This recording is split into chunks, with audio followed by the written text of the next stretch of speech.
पहला पत्रस अध्याय 5 प्राचीनों और युवाओं को संदेश।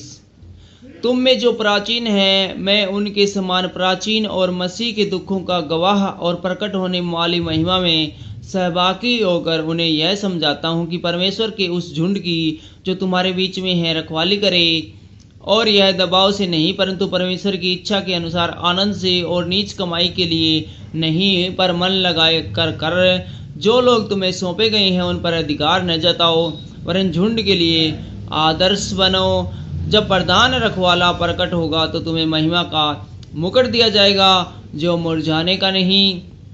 इसी प्रकार हे नवयुवकों, तुम भी प्राचीनों के अधीन रहो, वरन सब के सब एक दूसरे की सेवा के लिए दीनता से कमर बांधे रहो, क्योंकि परमेश्वर अभिमानियों का विरोध करता है परंतु दीनों पर अनुग्रह करता है।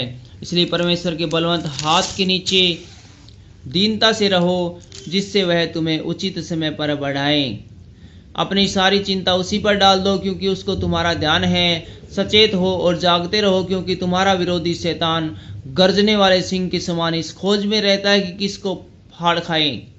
विश्वास में दृढ़ होकर और यह जानकर उसका सामना करो कि तुम्हारे भाई जो संसार में हैं ऐसे ही दुख सह रहे हैं।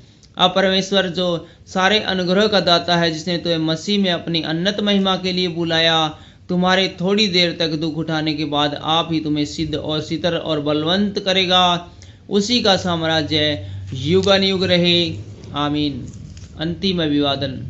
मैंने सिलवानुस के हाथ है, जिसे मैं विश्वास योग्य भाई समझता हूँ, संक्षेप में लिखकर तुम्हें समझाया है और यह गवाही दी है कि परमेश्वर का सच्चा अनुग्रह यही है। इसी में सितर रहो। जो बेबीलोन में तुम्हारे समान चुने हुए लोग हैं, और वह और मेरा पुत्र मरकुस तुम्हें नमस्कार कहते हैं। प्रेम के चुंबन से एक दूसरे को नमस्कार करो। तुम सबको जो मसीह में हो शांति मिलती रहे, आमीन।